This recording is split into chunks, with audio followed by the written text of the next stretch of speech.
So, hello, good morning, everyone again. Good afternoon, good evening. We have Christine here. Yeah. So, let me share my book. Where is it? Here.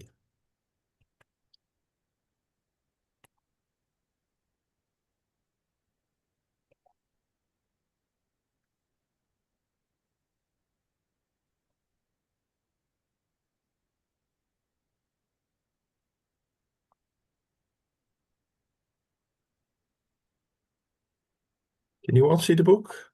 Yeah. Yeah. Good.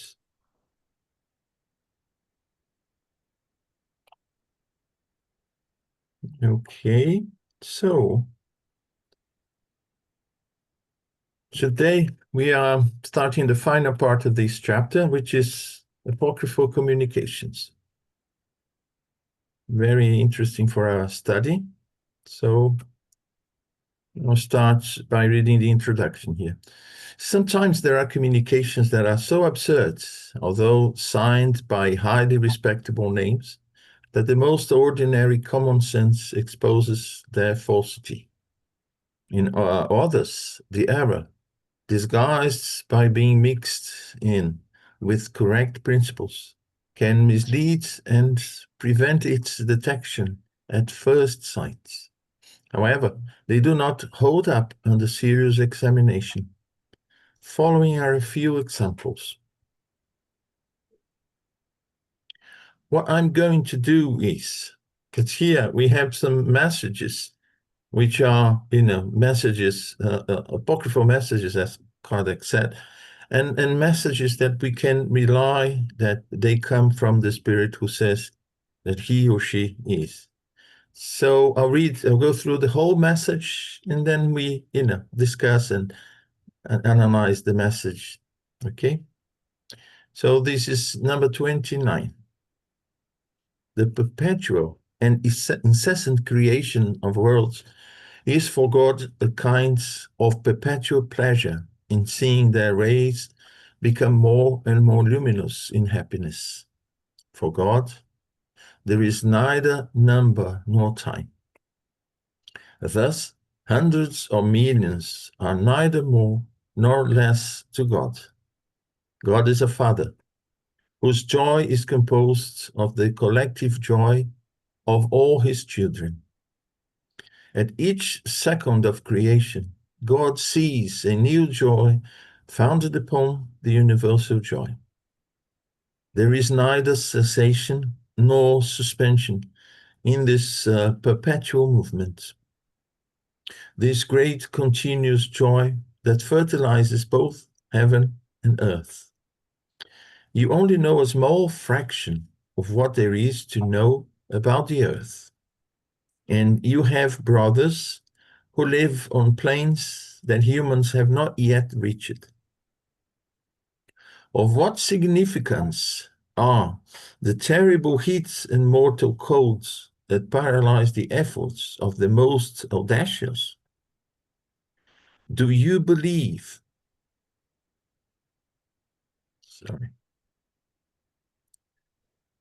Do you believe you have reached the limits of your worlds when you cannot advance any farther with your precarious resources?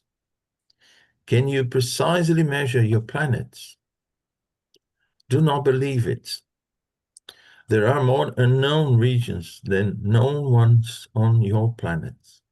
However, since it is futile to continue propagating your evil institutions and all your imperfect laws, actions, and ways of life, there is a limit which keeps you here and there, and which restrains you until you can bear the good seeds that your free will shall produce.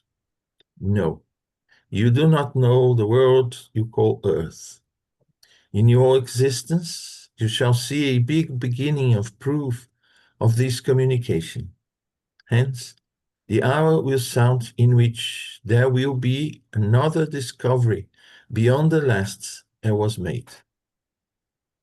You will see the circle of your known earth broaden, and when the press sings that Hosanna, in every language, you poor children who love God and seek the divine path, you will know about it even before those who you give their name to the new land. Vincent de Paul. What do you people think of this message?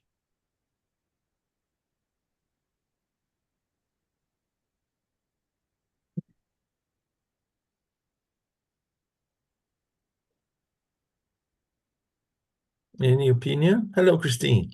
Good morning. Hi, Good everyone. evening. Good evening. Yeah. Um, it's quite a long message, and it just took me to today. What's happening today? Just from some of the words and the sentences that have been used, where we're continually trying to look for new worlds, outer space. We're always looking out, but not in. Um, and this is saying that we really don't understand, and where it gets down to the last part that you read, um, it seems to basically say that the hour will sound in which there will be another discovery beyond the last that was made. That, to me, it means that something's going to happen, and we've talked about transition, the period of transitions. Something's going to happen in the not too distant future, which is going to actually open the eyes of a lot of people. Some people who understand and are not so surprised, and those that will just be forever amazed at how truly small we are in the bigger scheme of things. Would that be right? Yeah, you see, the text in itself doesn't say anything that blatantly goes against what we've said before. But we have first to check Vincent de Paul. We've had many messages from the same spirit. Are they like this? When I started reading, I said, "Oh, it's very elaborate, very." His messages are not like that. Why would he change his style all of a sudden? Yeah. And to me, it gave the impression of someone saying a lot of words, speaking a lot, but saying nothing. Because, what do we understand? What is the sequence of thoughts? And, just a lot of things, you don't know your planet. And of course, we know something, but we can't see any sort of, piece of advice that goes clearly against what we know. So let's see what Kardec has to say about this message. Munir. That's why. Hello, Charles. Yes, hello. So Good morning. things, for instance, Yeah. he's talking about happiness of God. What means happiness of God? Is happiness of God depending on our happiness? Not at all. It's nonsense. Huh? And indeed, it's blah, blah, blah. And at the end, you end up when you finish reading, what did he want to say? Huh? Yeah. Just going right, left. It's absolutely a lot of bling, bling. Huh? God, this, light, happiness, blah, blah, but doesn't mean anything at the end. Yeah. Hi, Christine. Sorry, I was just going to say, I guess that's the difference between us sitting in this room listening to the people that are more attuned with what's going on, and you have more knowledge and experience than we do, to know if this is someone that we should be really listening to or that we're being led astray with. Would that be right? You see, first it says it's Vincent de Paul, but it's not the style of the spirit. So why? This is the first question mark. And second, at the end, when you reach the bottom of this message, the last sentence, what stayed in you? What teaching did it bring? Squeeze it. What juice comes out of that? To me, no juice at all. another few words. He gives me the impression, ready-made thoughts. You know, when you pick up, famous quotations and mix them together and say one after the other. So there's no sequence in thoughts, in teachings, and so, as Charles mentioned, happiness of God, it mentioned there's no time for God. And all of a sudden you see it talking about time and, in a general way, not in a particular. So you see, well, it doesn't make much sense. That's why, we feel sort of a bit skeptical about that. It actually Denise, left me feeling slightly uneasy. Yeah. Yeah. Where's he getting? Where's the spirit getting? What is the point made? I couldn't see any. You see? What came to my mind, Bunny, is that I think spiritism, you have to read and you have to understand what I can take. As you just said, it's not just accept something for accepting it, as we are kind of like, I think we are programmed to do that from like all the centuries that we have lived, to just accept the religion comes. So now we have kind of like switch our mind, like change it to say, okay, read the message. What, as you were saying, what is the real message from that? If there's no meaning, something does not make sense, then you go investigate further. Okay, go and look. Okay, is that his style? Who signed this? So I think it teaches that really it's more like a philosophy. You have to be critical. You have to go deep in that, not just believing whatever comes like a religion. Yeah. Munira, Hi, Christine. Sorry. I'll just finish off with, I understand what you're saying, but I'd still say that from what I've learnt with Spiritism and attending this group, there's some truth in there, if I can be a bit provocative, from what I understand. So that's what I clung to when I was listening to you talk about that. But yes, I understand that when you start to break it down a bit more, you can be misled. Yeah, you see, it may say a few things that, it makes sense. Yeah, yes, it's true. We know that. We've heard that so many times. But the whole message, the style, the vocabulary used, and does it correspond to the spirit he is saying he is? He's signing there at the bottom. So all these little things combined, make, provide us means to say, well, for some reason, this spirit is lying, He's saying that or, in the end, it doesn't leave much. Okay, you say, well, the sky is blue, but when it rains, it gets cold. And, well, all this is true, but what's the meaning behind that? So why to say a lot of words and not say anything in the end of the day, see? Hello, Valerie. I just wanted to add, there is another point which would ring our alarm in our minds. It's when at the end they tell us, okay, and when the discovery comes, you will have known before, even before the one who discovered. What's the point of that? It's just for the pride. So I think that would be another point who would ring the bell. Yeah, they give the name to the new land, Hello, Elsa. Yes, what caught my attention here, apart from the last sentence, there's a big sentence, the last is here. In your existence, you shall see a big beginning as proof of this communication. The spirit, they don't say my communication is a proof of something. They don't need to do that. Right? You don't need to say a big something.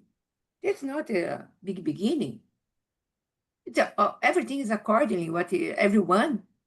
Is it difficult as well to see the broaden everybody there? For me, it's what caught my attention. They say that of course not nothing here is this one. Thank you.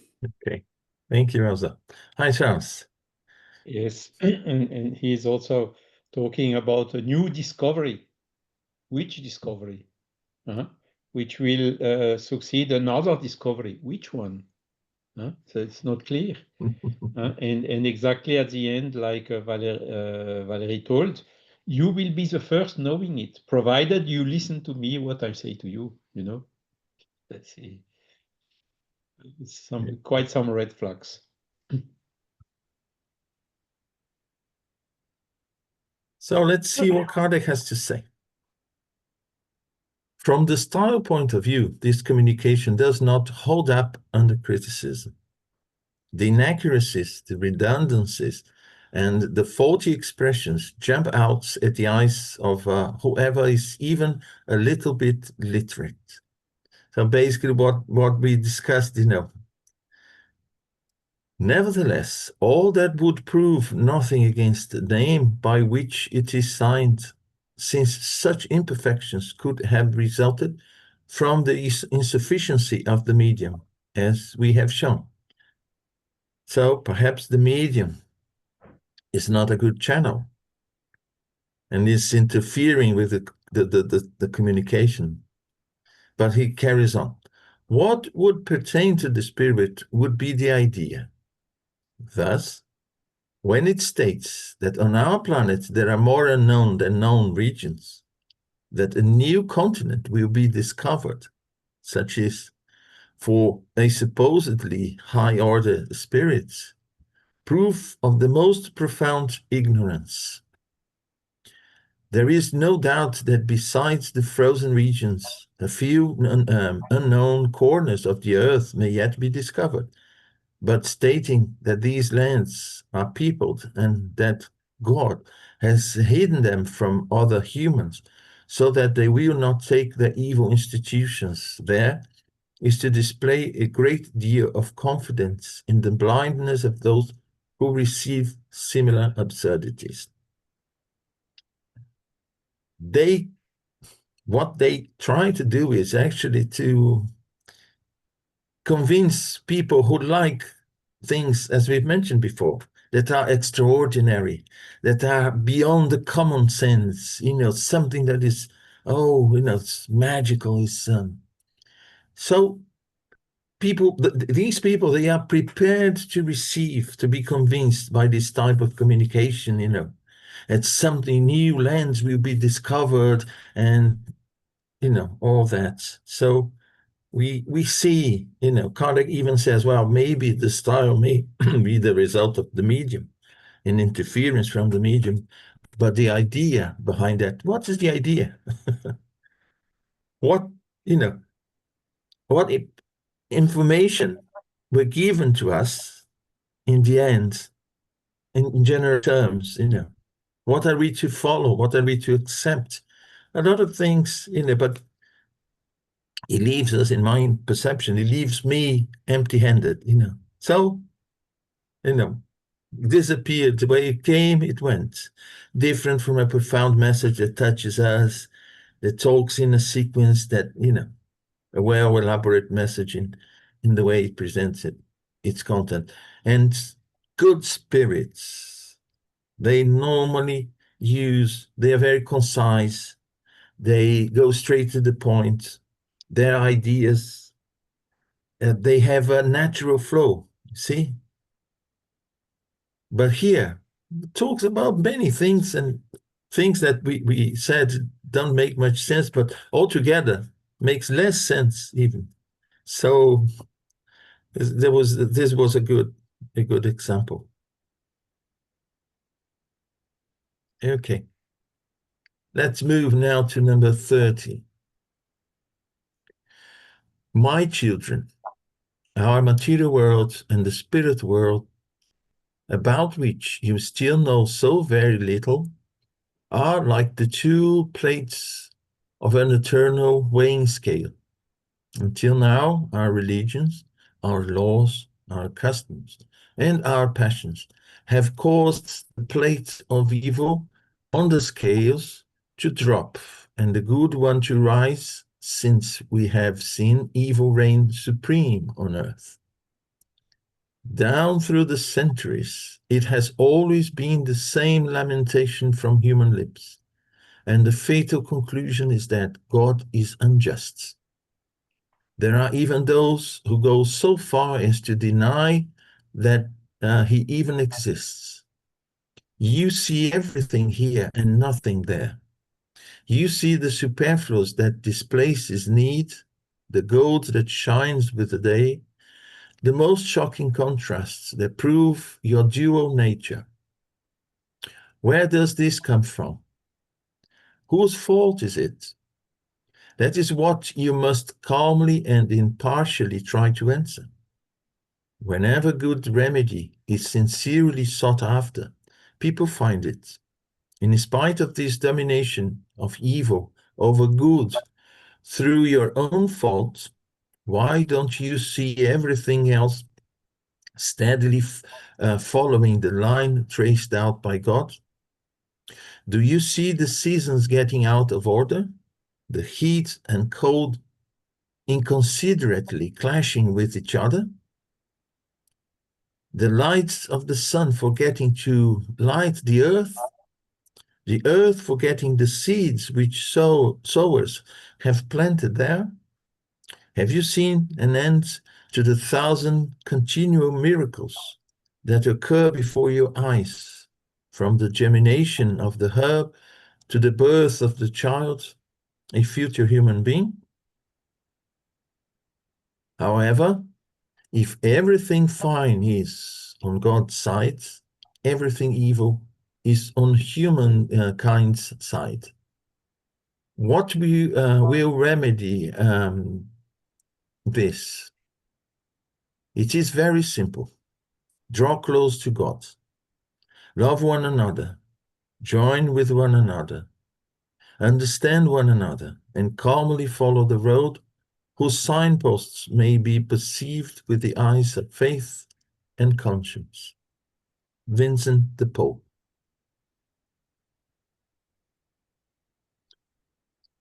Does it bear any similarity in style with the previous one? With the way that ideas flow? What do you think? If you were given the two messages, this one and the previous one, would it say it comes from the same spirit?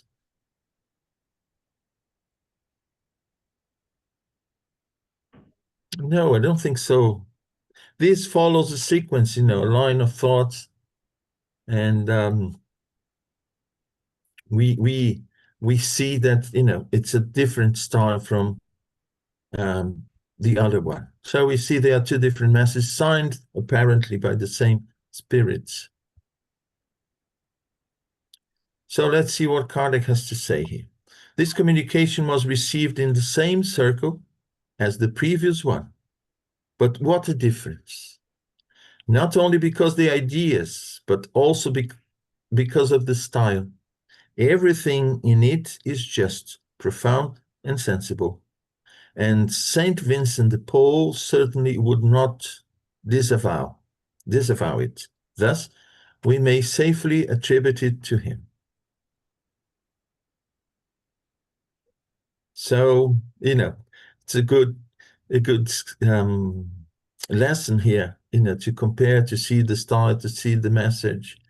So basically, it starts talking about the evil that we promote and the good that's awaiting comes from God. And he goes along that line of thought until the end and gives an idea how to draw closer to God, to calmly follow the road whose signposts, may be perceived by the eyes of faith and conscience. So it talks about the same subject and goes on from beginning to end and leaves the message to us. Draw close to God, join with one another, understand one another. You see? Hi, Chance. Yes, so Kardec is quite positive in the appreciation, but you see, there are some things in this message which to me are not clear. Yeah. Maybe I'm a little bit, say, too black or white, a German style. He says, material world and spiritual world are like two plates of a balance, okay? Fine, okay. Then he says, religions, laws, customs, and passions, he thought one of the plate is the evil plate. what does he mean by that? Is the evil plate the material? It's not clearly said, you know. Are there not evil things in the spiritual world? Are they not obsessors and things like that? You see, for me, it's not 100% clear, all this, you know. But maybe I'm a little bit too, you know, I changed Erasto advice. He says, better to reject 9 right communications than accept 1 false. I extended it to reject 99 truths to accept 1 false. Yes, I have to confess, Charles, when I started reading this message before getting to Kardec's comments, I thought there was something that wasn't that clear, but I noticed the style was totally different. There was a beginning and an end. A few things, yeah, the way it was put, you know, was said. I wouldn't entirely agree with that. But I said, well, it's much easier to accept this as being a message by Vincent de Paul than the previous one. But yeah, this part of the scale and so on. But he talks about the eternal scale of evil and good. See? I don't know if he's using a figurative way. But I see what you can notice here is the contrast. It is clear. Hi, Valérie. I just want to say, I agree with what you just said and what Charles said, that the way he's just saying, yeah, it's whose fault is this and so on, it's kind of too negative. Usually when you get a good message, it's not the way they say it. They tell you what you can improve. They don't tell you, you're guilty, it's your fault, and this kind of things. It's just not, I don't know. I think doesn't make you feel right. It's what do I really have to take out of this? I don't know. Okay, we follow God, we leave each other. Okay, but that's, I don't know. It could be a fake for me. Yeah, and what to do in this case, as Kardec said and Charles repeated, it's better to reject if we have doubts than to say, no, it is him for sure. We should follow, we should accept it. Maybe not reject, but put on hold, you know? Yeah, put in the drawer. I usually say, keep in the drawer, you know. When one day another message will come and say, oh, let me pick it up and check and compare. Yeah, if it's true, if the language is from a certain spirit, you know, that will come back, you know, in one way or another. Hi, Christine. I was just going to say, we can have a discussion about whether this is false and as you've both said about rejecting is better than saying it's true. But at the end of the day, the last sentences were positive about following God and loving one another and trying to help one another.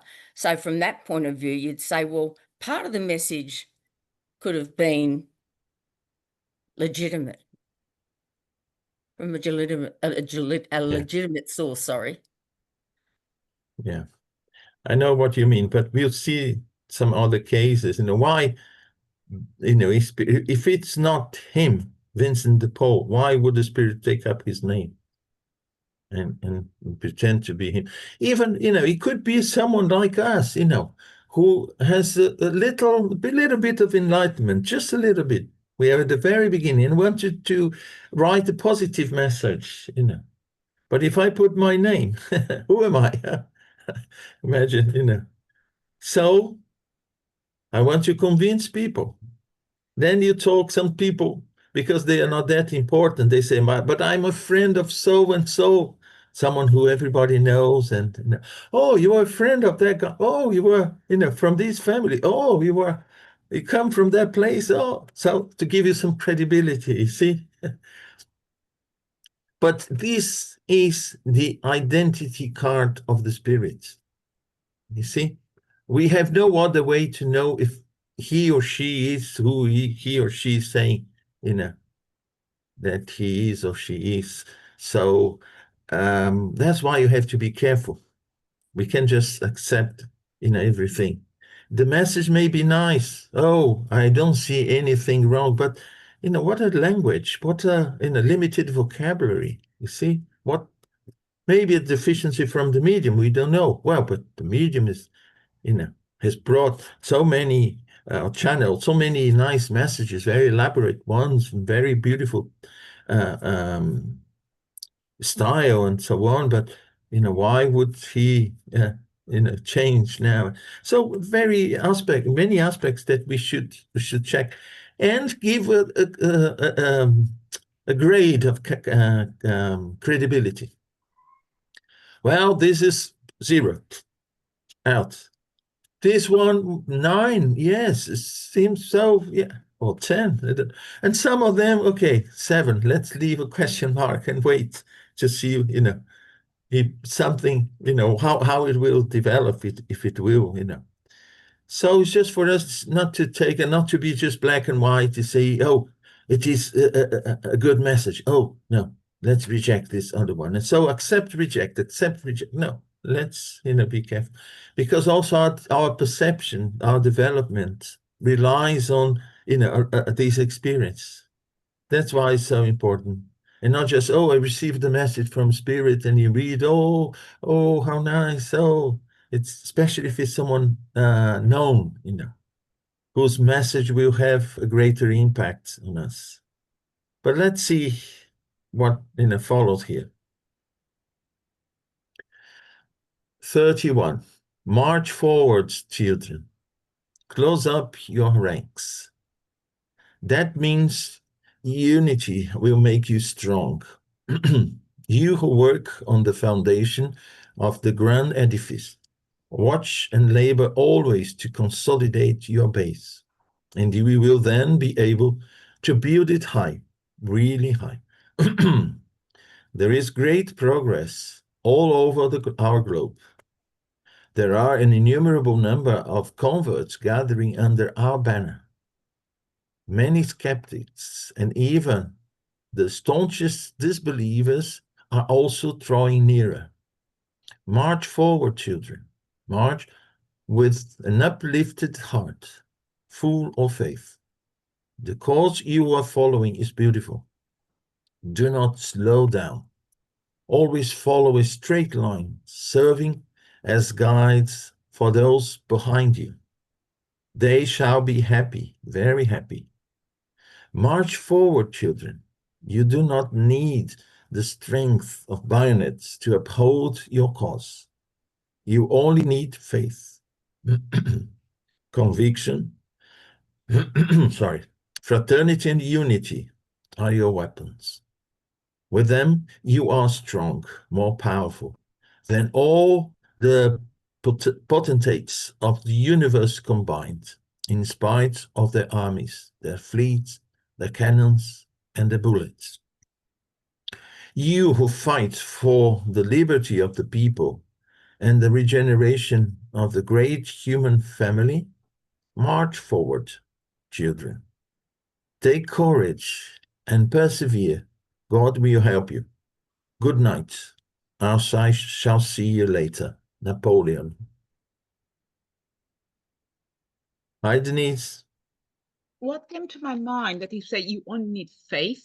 You know that we don't only need faith. We need, first of all, understand, like reasoning. We need to understand what we're believing on. I mean, the blind faith, I don't think spirituals bring blind faith. You need to understand what to believe. Yes, faith is part of that, but charity is above all. It's what we really need. Love each other and charity are the two main banners of spirituals, and not faith by itself. And like I say, conviction, fraternity, and unity are the weapons. And I think the weapons is like love and love each other, and charity are the weapon for becoming better. So that's what brought my attention here. Yeah, you see, you already had a problem, with the words used, and Anyone else would like to?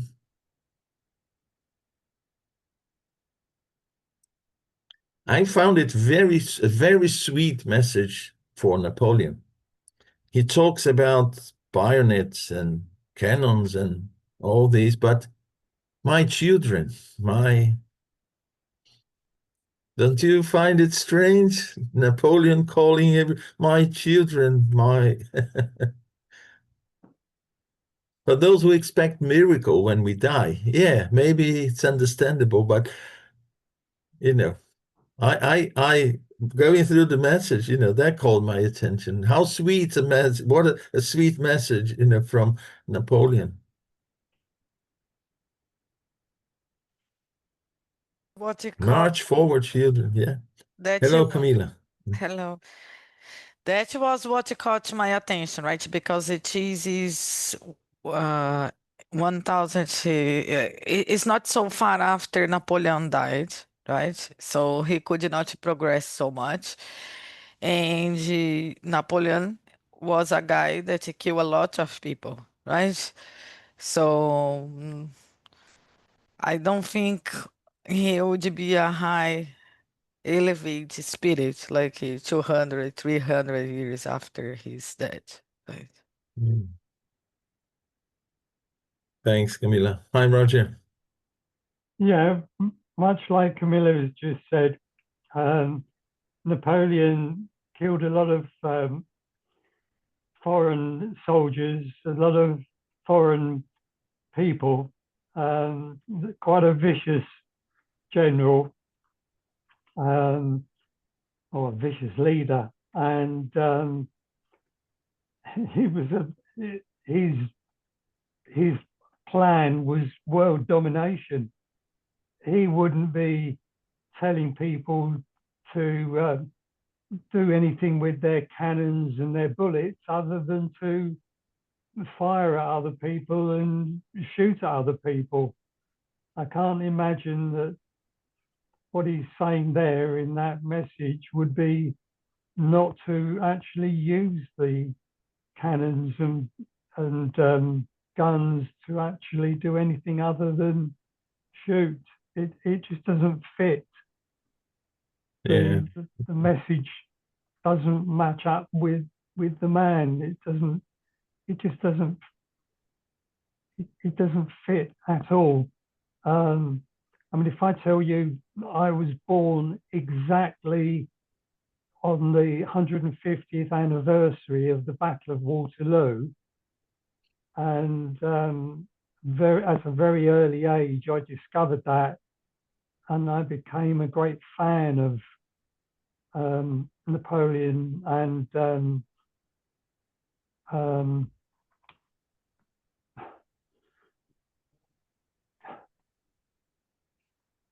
studied in great detail.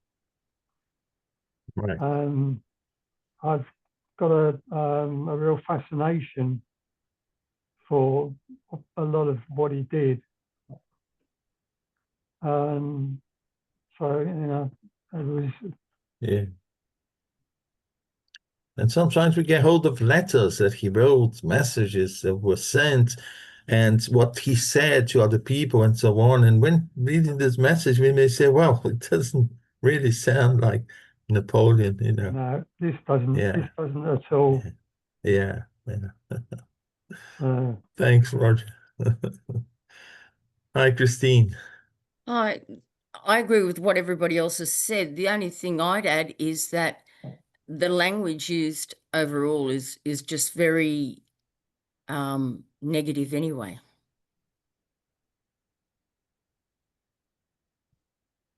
Do you think? Yeah. I do. Even though there's God will help you, fight for liberty. I mean, yeah, I just think he's trying to sound like someone we should be listening to, but it's just too negative in its in just the words that are being used. It's too aggressive is what I guess I'm trying to say. Yeah. Thanks, Christine. Hi, Osali.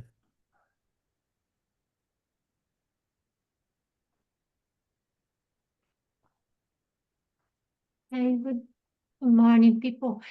Sorry, I come a little bit a little bit later. Yeah,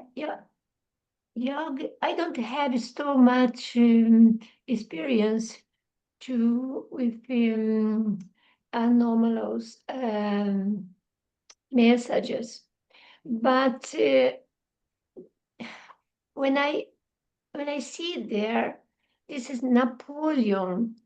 It was not a soldier, leader he was, and I'd say my children, definitely no soldier language.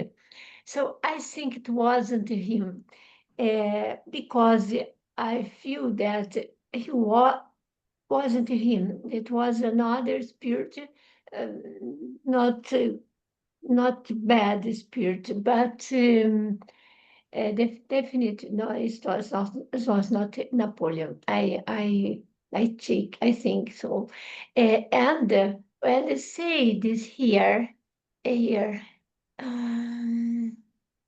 I must see, sorry, because the word, this word, when he say,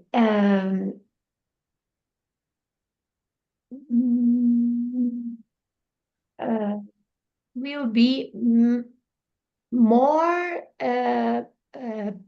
will have more power, and how universe, I must see here what he said. Though I agree with Christina, because it was very proud, almost more and proud. It wasn't. He wasn't. Oh, he wasn't him. So.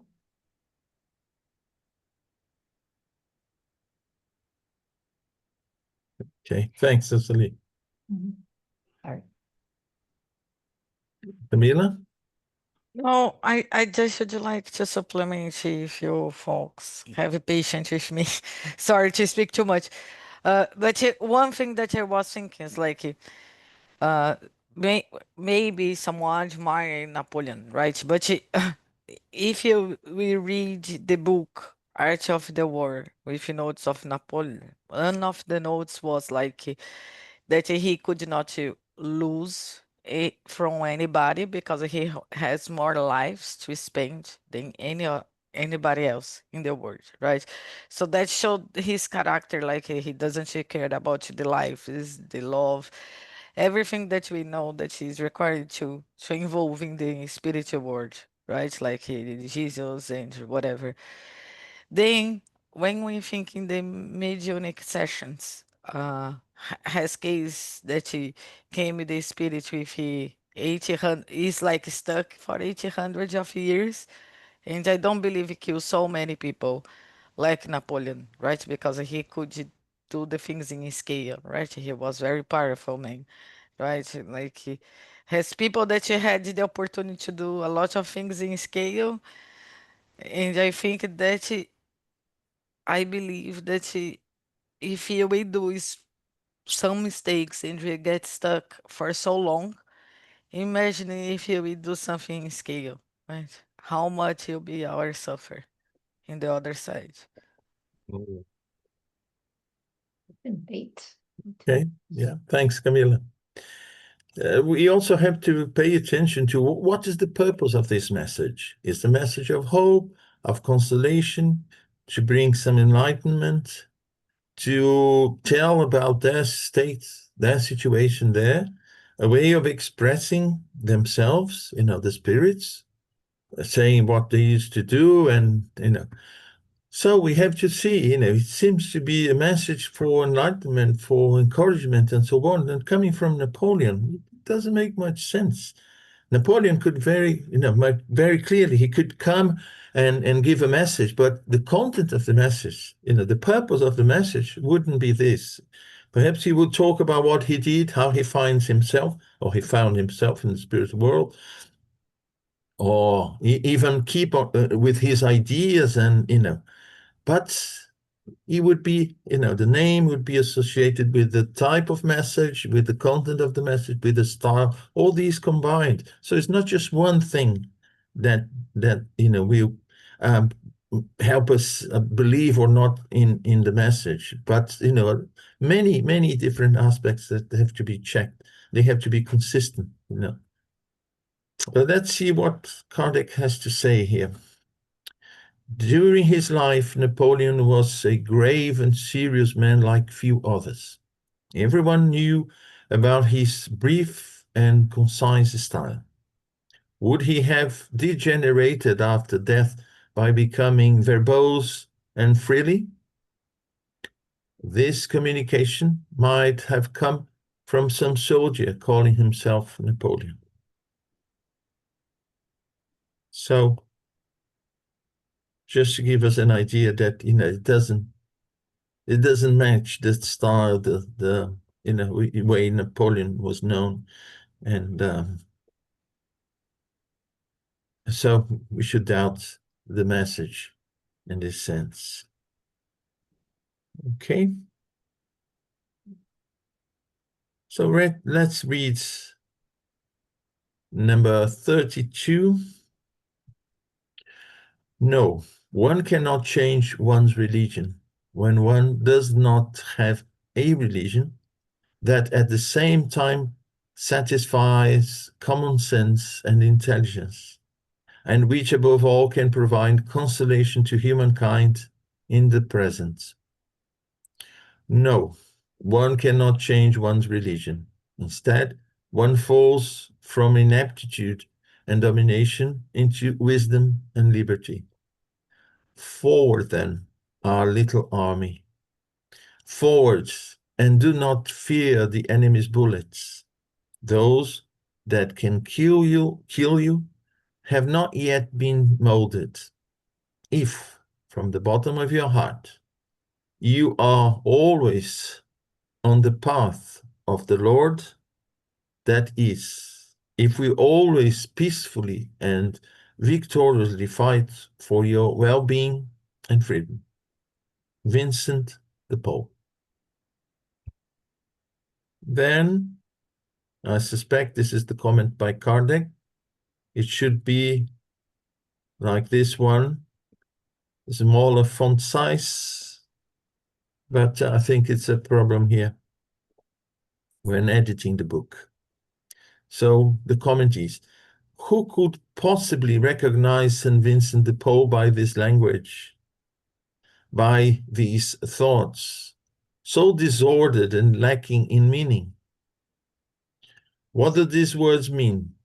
No, one cannot change one's religion. Instead, one falls from ineptitude and domination into wisdom and liberty.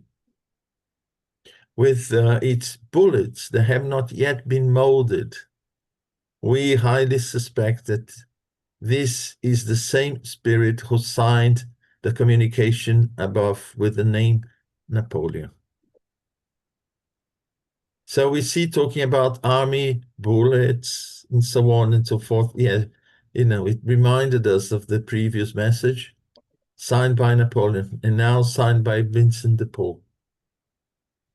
So we see that it's not a message in isolation, but there is a whole context, you know. Sometimes the mediumistic group, the group is undergoing a certain moment in life, and the messages will come related to that problem that the group is undergoing in. So they will make sense in the contexts that they are. And sometimes the advice that are given to the group, they are actually totally opposite to what the group thinks is the right thing to do. So in that context, the message does not make sense. And we've seen the language, the purpose of the message, the style, and so many things. So it's not just one, oh, but this word here, I wouldn't use this word. Well, there's only one word that it's out of place. The rest of the message maybe was a problem with the medium, not the spirit itself. Because we know sometimes, when the medium is receiving a message, is writing a message, depending also on this on the type of mediumship, these imperfections may come in the process of relaying the spirit's message. But we have to analyze in so many different aspects in order to come to a conclusion. And the importance of being in a group. You see here, you've seen that so many of us identify problems in one aspect or another aspect, and all together we can make come to a conclusion about the message. Hi, Elsely. Yeah, I think this is what I think. We don't need to be spirituous. You don't need to be a Catholic or religion, no, so agnostic to understand that this is so nonsense, this message in the beginning. This is so nonsense, you know, because no, it doesn't. We can't understand this because it's not good. So it was not good. So the I think you don't need only if I can a little bit of Portuguese or English grammar. I know. Oh, this is not good. It's not good. So only it's not the same. And good spirit, very, very ignorant because he doesn't opportunity to study, but he was wonderful here in the earth. We have many examples. It's not the same. Not same thing you want to say now. I say what this spirit says, say he is Vicente Paulo. So this is too much. So only this, sorry. Yes, and there are so many other messages by the same spirit. So you can just check, put it against all the other messages and see, and compare and say, no, it can't be the same spirit. Let me just see. Now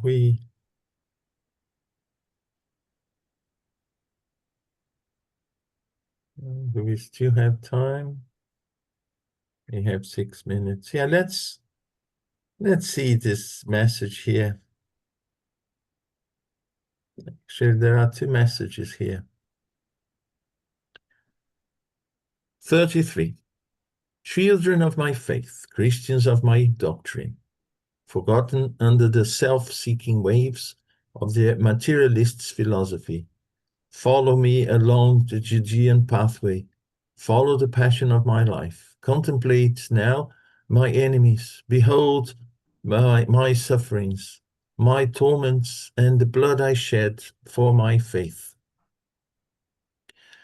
Spiritualist children of my new doctrine, you are ready to support, to confront the waves of adversity, the sarcasm of your enemies.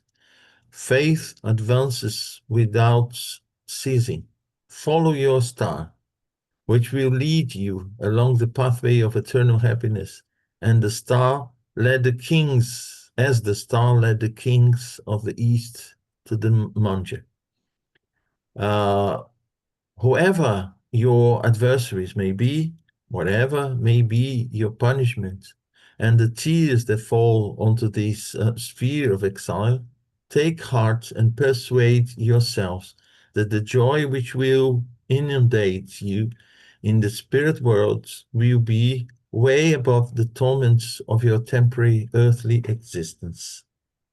The valley of tears is a valley that must disappear in order to give way to the shining dwelling place of joy, fraternity, and unity, to which you shall arrive through your obedience to the holy revelation. My dear brothers, life on this terrestrial sphere is entirely preparatory and cannot last longer than what is necessary to become well prepared for that life that shall never pass away. Love one another. Love one another as I have loved you, brothers. I bless you. In heaven, I wait for you, Jesus. I'll read the second message as well, signed by Jesus. From these shining and luminous regions, which human thought can hardly reach, the echo of your words and my words has come to touch my heart. Oh, how inundated with joy I feel at beholding you, the continuers of my doctrine. No, nothing comes close to the testimony of your good thoughts. My children, you have seen the regenerative idea which I long ago cast over the world, persecuted and detained for a moment under the pressure of tyrants, but which now proceeds without obstacles to enlighten the paths of humankind, which had been immersed in darkness for so long. Every great and disinterested sacrifice, my children, sooner or later bears its fruits. My martyrdom has proven it. My blood shed for my doctrine shall save humankind and erase the wrongs of great culprits. Blessed are you, who today have taken your place in the regenerated family. Press on with courage, my children. So we don't have much time to, comment on these two messages, but, it talks about my doctrine. And so let's see what Kardec says about the messages, both messages by Jesus, you see.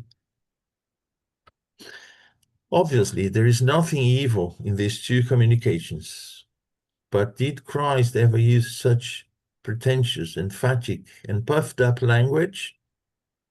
If both are compared with what we inserted earlier and which was signed with the same name, one will see which one bears the stamp of authenticity.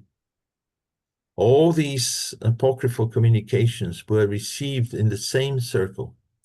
One may observe in the style and air of familiarity, turns of similar phrases, and the frequent repetition of the same expressions, as for example, go forward, my children, etc., from which we may conclude that the same spirit dictated all of them under different names.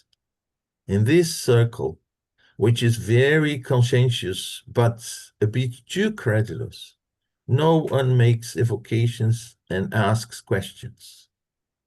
They all wait for spontaneous communications. Hence, we can see that this method is no guarantee as to identity.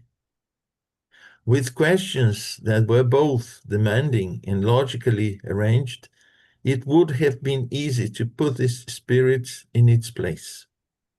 However, it knew there was nothing to fear, since no one asked it any questions, but accepted everything it said without scrutiny, and with closed eyes. See number 269. So I think this is the main point here. Sometimes we are afraid to ask the spirit. Some spirits, they come in the mediumship meeting, they come and start by saying nice words and so on, but depending, if we have doubts, well, we could question the spirit. What is the purpose of your visit? What can we do in terms of helping those in need? And so on. And it shows here that, we just stay in a receptive mode, just accepting what the spirit is saying. No logical sequence of questions, as Kardec had always done, the group had always done, developing, evolving in depth, the questions that were asked to the spirit. So the spirit would immediately betray him or herself, because there would be a moment where the spirit would answer something that was an absurd for the person he said he was, and or in terms of logic, or in any sense. So we see that there are so many aspects that we have to look when receiving a message, especially now that we don't do evocation as such, not with a sequence of questions to ask spirit, not on a day-to-day basis of the mediumship work that is done. But we shouldn't accept everything.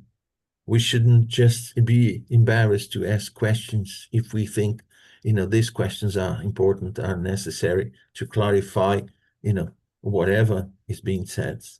Okay, so we've gone over our time. Let me just stop recording or stop sharing.